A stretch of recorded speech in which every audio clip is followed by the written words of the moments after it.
नमस्कार दोस्तों, मैं अर्जुन आप सभी का स्वागत करता हूं हमारे यूट्यूब चैनल पर। जैसा कि आप लोग जानते हैं, हमारे चैनल पर कुछ इंटरेस्टिंग वीडियोस आते रहते हैं। आज का भी वीडियो उन्हीं में से एक है, जो कि क्लास 12th बायो में एक टॉपिक है, बीटी फसलें क्या क्या होती हैं। तो वही टॉपिक लेकर के आइए उसको समझते हैं और स्टार्ट करते हैं। आप कैसे बोर्ड में इसको मेंटेन करके लिखा जा सकता है। तो आइए, पहले तो हमने डाल रखी है हेडिंग बीटी फसलें। बीटी फसलें क्या होती हैं?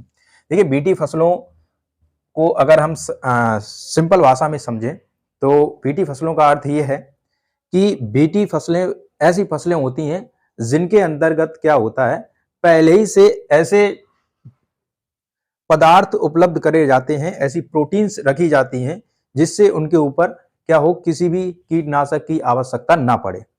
अर्थात उनमें किसी भी कीट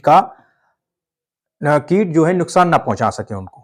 तो वही बीटी फसलें होती हैं, सिंपल सी भाषा में आपका। तो किताब में आप कैसे लिखेंगे, कॉपी में आपको कैसे लिखना है, तो देखिए क्या, जैव प्रौद्योगिकी द्वारा ऐसी फसलें उत्पन्न हो रही हैं, जैव प्रौद्योगिकी के द्वारा ऐसी फसलें उत्पन्न की जा रही हैं जिनमें कीटनाशकों की आवश्यकता नहीं होती है, जिनमें कीटनाशकों की आवश्यकता नहीं होती है, क्योंकि ये जातियां पीड़क प्रतिरोधी होती हैं। अर्थात जैव प्रौद्योगिकी के द्वारा ऐसी फसलों का निर्माण किया जा रहा है, ऐसी फसलें उत्पन्न की जा रही हैं जिनमें कीटनाशकों की आवश्यकता नहीं होती है, क्योंकि ये फसलें जो होती हैं वो कैसी होती हैं, ये फसलें जो होती हैं आपकी पीड़क प्रतिरोधी होती हैं। क्या होती हैं? पीड़क प्रतिरोधी। पीड़क प्रतिरोधी का मतलब ये है कि उसमें उसके अंदर पहले ही से इतनी प्रतिरोधक क्षमता, जिससे क्या हो, उसको बाद में किसी भी कीटनाशक की आवश्यकता ना पड़े। तो ये है आपकी बीटी फसलें। तो देखिए, बीटी फसलों में क्या होता है, बीटी प्रोटीन्स को जीवाणु से अलग कर पादपों में निवेश कराया जाता है। बीटी फसलें जो होती हैं उनमें क्या होता है, बीटी प्रोटीन जो होता है उन्हें जीवाणुओं से अलग कराया जाता है और आपके फसलों में जो है उनका निवेश कराया जाता है, उनको प्रवेश कराया जाता है, जिससे क्या होता है कि उनके अंदर प्रतिरोधक क्षमता बढ़ जाती है, उत्पन्न हो जाती है। ठीक है, अब ये बीटी फसलें क्या हैं, देखिए, बीटी प्रोटीन्स का मतलब है प्रतिविष या इसी को हम बोल सकते हैं जैव विष। प्रतिविष या इसी को बोल सकते हैं जैव विष। तो प्रतिविष का मतलब ये है कि एक तरीके से ये जो है पहले ही से उसके अंदर कीटनाशक उपलब्ध कर देते हैं, जिससे उसको जो है बाद में कीटनाशक की आवश्यकता नहीं पड़ती है। अब उस जीवाणु का नाम क्या है जिससे ये प्रोटीन जो है जीवाणु को निकाल करके उसके अंतर्गत, पौधों के अंतर्गत या फसलों के जीवाणु के अंतर्गत रखा जाता है। उस उस प्रोटीन का नाम है, उस जीवाणु का नाम है आपका बैसिलस थ्यूरीजेंसिस जीवाणु। क्या है? बैसिलस थ्यूरीजेंसिस जीवाणु। उस जीवाणु का नाम क्या है? बैसिलस थ्यूरीजेंसिस जीवाणु। तो इस जीवाणु का जो है प्रयोग किया जाता है, इसमें जो है प्रोटीन से निकालकर इसका जो पौधों में निवेश कराया जाता है, जिससे उसके अंदर प्रतिरोधक क्षमता बढ़ जाती है। इसमें बहुत सारी फसलें आती हैं आपकी, बीटी कपास, ये बाद में तैयार की जाती है, लैब में सारी की सारी फसलें तैयार की जाती हैं, उसके बाद इनका जो है इनकी प्लांटिंग होती है। ठीक है, अब आपकी जैसे बीटी कपास हो गया, बीटी मक्का हो गया, बीटी धान हो गया, बीटी टमाटर, बीटी आलू, बीटी तंबाकू, बीटी आपका जो है सोयाबीन होता है, बीटी आपका ये बैगन होता है। तो बहुत सारी आपकी बीटी फसलें होती हैं जिनका क्या होता है, इनकी बीटी फसलें तैयार करने के बाद इनकी जो है उत्पादकता बढ़ जाती है और इसके साथ साथ क्या होता है कि इनमें कीटनाशक की आवश्यकता नहीं पड़ती है।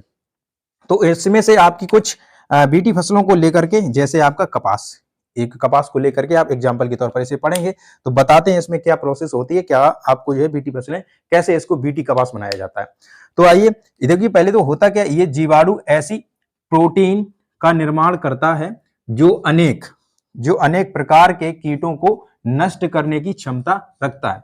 ये जो आपका जीवाणु है बैसिलस थ्यूरीजेंसिस, ये क्या करता है, ऐसे जीवाणु का निर्माण करता है जो क्या करता है, अनेक कीटों को, बोले तो अन्य कीटों के, अन्य प्रकार के कीटों को नष्ट करने का क्या करता है, नष्ट करने की क्षमता रखता है।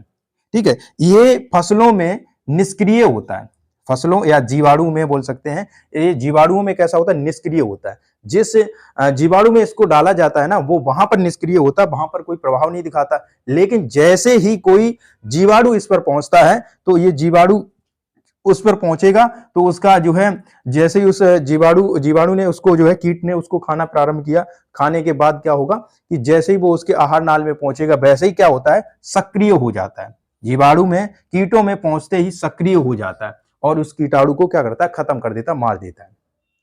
ठीक है, तो ये होता है आपका बैसिलस थ्यूरीजेंसिस जीवाणु, जो क्या करता है, ये जो है आपके जीवाणुओं में डाला जाता है और उसमें क्या करता है कि उसके अंतर्गत ऐसी क्षमता उत्पन्न कर देता है जिससे क्या होता है कि वो कई प्रकार के कीटाणुओं को नष्ट कर दे, कई प्रकार के कीटाणुओं को नष्ट कर दे आपके। और इसमें क्या होता है, ये जिन जीवाणुओं में होता है उनको नुकसान नहीं पहुंचाता है, उनमें आपका जो अक्रिय रूप से होता है।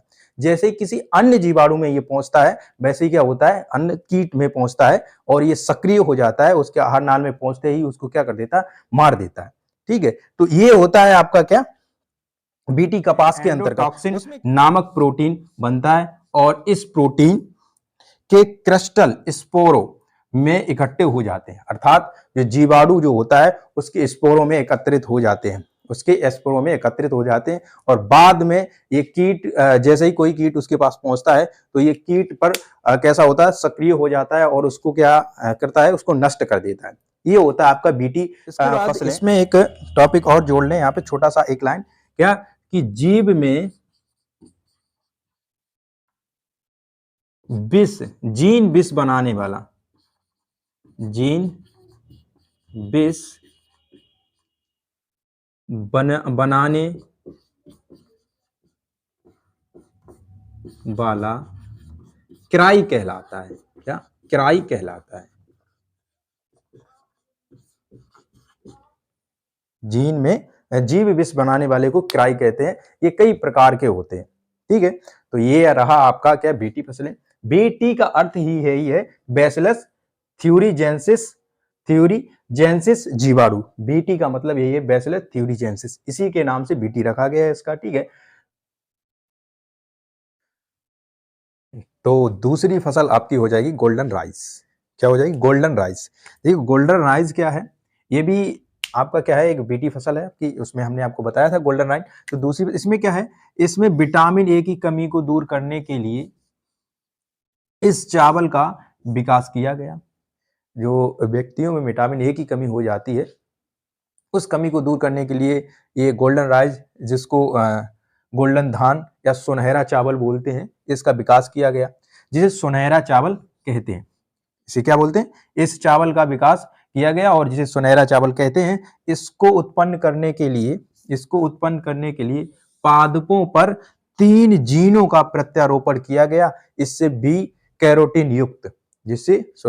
कैरोटीन युक्त पीले रंग का चावल उत्पन्न हुआ, जो शरीर में जाकर के विटामिन ए की कमी को दूर करता है और शरीर में जो है विटामिन ए की मात्रा को अधिक करता है, बढ़ाता है विटामिन ए की मात्रा को। ठीक है, अब इसमें है क्या कि ये आपकी गोल्डन बीटी फसल, दूसरी बीटी फसल है। इसी प्रकार से एक चावल है बासमती चावल, जो क्या था कि भारतीय अर्धबोनी जो होती है, वो अमेरिका की एक कंपनी थी, उसने जो है इसकी अर्धबोनी करा करके एक नई फसल तैयार करने का दावा किया और उसका पेटेंट भी अमेरिका की एक कंपनी। उम्मीद करते हैं आपको ये वीडियो पसंद आया होगा और मिलते हैं एक नए वीडियो में नए टॉपिक के साथ। तब तक के लिए धन्यवाद।